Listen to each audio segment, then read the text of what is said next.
ليه الناس في الموت بتتجمع؟ ليه بينسوا بعض وهم عايشين؟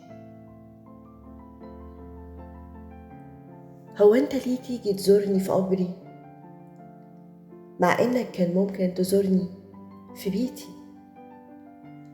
ليه تيجي تقعد جنب قبري مع انك كان ممكن تيجي تقعد جنبي على الكنبة؟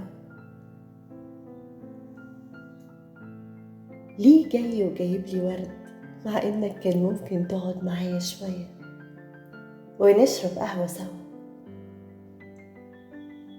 ليه جاي تكلمني عند قبري وتحكي وتشكي وتبكي مع ان كان ممكن نقعد ونضحك ونقول كلام كتير وتحكيلي وتشكيلي وانا قاعدة قدامك؟